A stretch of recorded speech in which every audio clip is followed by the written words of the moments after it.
এবার বাংলাদেশের মার্কেটে চলে এলো অনার X9c। আজকের এই ভিডিওতে এই দুর্দান্ত ফোনটি নিয়ে ফুল ডিটেল জানাবো, সাথে জানাবো এই ফোনটি যে দামে পাওয়া যাচ্ছে এই দামে এই ফোনটি আপনার জন্য কেমন হবে, অর্থাৎ এই ফোনটির ভালো খারাপ দুই দিকে জানতে পারবেন এই ভিডিওতে। তাই চলুন আর কথা না বাড়িয়ে সরাসরি চলে যাই মূল ভিডিওতে। তবে মূল ভিডিওতে যাবার আগে আপনাকে বলবো ভিডিওতে একটি লাইক দিয়ে চ্যানেলটি সাবস্ক্রাইব করে আমাদের সাথে থাকুন। প্রথমে এই ফোনটির আনবক্সিং দিয়ে ভিডিওটি শুরু করা যাক। এই ফোনটির বক্সটি দেখতে পাচ্ছেন, বক্সটি খুললেই পাবেন কাঙ্ক্ষিত ফোনটি, তারপরে পাবেন একটি ব্যাক কভার, পাবেন সিম ইজেক্টর পিন, পাবেন চার্জার আর ইউএসবি টাইপ সি কেবল। এই হলো ফোনের বক্স কন্টেন্ট। এবারে কথা বলবো এই ফোনটির লুক ও ডিজাইন নিয়ে। এই ফোনটির ব্যাক প্যানেলে দেওয়া হয়েছে গ্লোসি ফিনিশ, যার ফলে ফোনটিকে দেখতে বেশ ভালো লাগছে এবং ফোনটির ব্যাক প্যানেলে পাচ্ছেন রাউন্ড শেপের ক্যামেরা মডিউল, এখানে পাচ্ছেন ডুয়াল ক্যামেরা সেটআপ।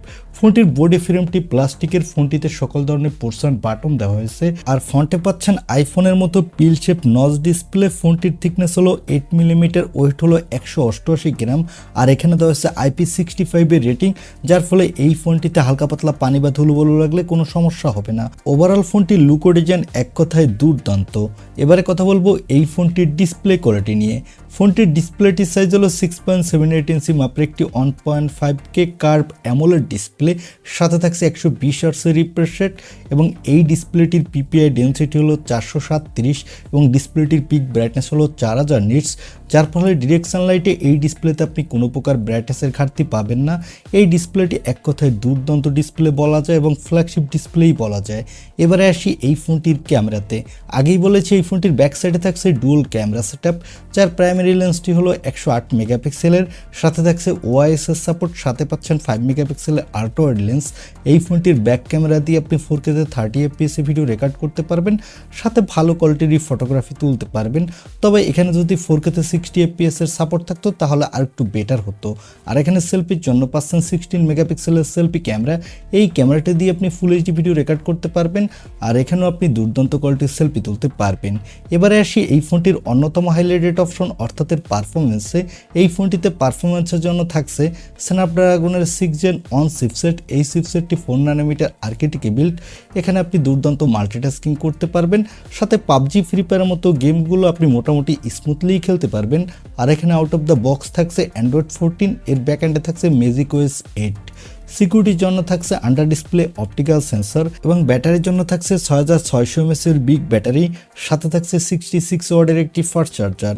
এই ফোনটি মার্কেটে আপনি 3টি কালার ভেরিয়েন্টে পাবেন এবং 3টি র্যাম ভেরিয়েন্টে পাবেন। এছাড়া এখানে দেওয়া হয়েছে LPDDR4X র্যাম, সাথে থাকছে UFS 2.2 স্টোরেজ, যার ফলে ফোনটি র্যাম এবং রোম স্পিড ভালোই ফাস্ট হতে যাচ্ছে। এবারে আসি এই ফোনটির প্রাইজে। এই ফোনটি মার্কেটে বর্তমানে অ্যাভেলেবেল পাওয়া যাচ্ছে আনঅফিসিয়ালভাবে। এই ফোনটির 12256 GB ভেরিয়েন্টটির দাম রাখা হয়েছে বাংলাদেশের মার্কেটে প্রায় 35,000 টাকা। তবে আপনি যদি কিছুদিন পর কিনেন সেক্ষেত্রে 32 থেকে 33,000 টাকার মধ্যে এই ফোনটি আনঅফিসিয়ালভাবে পেয়ে যাবেন। তবে বাংলাদেশে এই ফোনটি অফিসিয়ালও লঞ্চ হবে খুবই তাড়াতাড়ি। অফিসিয়াল দাম হবে এই ফোনটির বেস ভেরিয়েন্ট অর্থাৎ 8256 GB ভেরিয়েন্টের প্রায় 35,000 টাকার আশেপাশে। আমার মনে হয় এই ফোনটি যদি 35,000 টাকার আশেপাশে অফিসিয়ালভাবে পাওয়া যায় তাহলে আমি বলবো বেস্ট ডিল, কারণ এই ফোনটি ভালো কিছুই প্রোভাইড করছে অফিসিয়াল ফোন হিসেবে। ফোনটি দেখতেও অনেক সুন্দর। তবে আপনি যদি ভালো ক্যামেরার জন্য এই ফোনটি কিনতে চান আমি বলবো আপনি এই ফোনটি কিনবেন না। এছাড়া এই ফোনটি দিয়ে আপনি মোটামুটি গেমিং করতে পারবেন, হেভি গেমিং করতে পারবেন না। এই ছিল আজকের ভিডিও। এখন এই ফোনটি এই দামে আপনার কাছে কেমন লেগেছে বা এই দামে এই ফোনটি আপনি কিনতে চান কিনা তা কমেন্টে জানাতে পারেন। আর ভিডিওটি ভালো লাগলে অবশ্যই একটি লাইক দিয়ে চ্যানেলটি সাবস্ক্রাইব করে আমাদের সাথে থাকুন।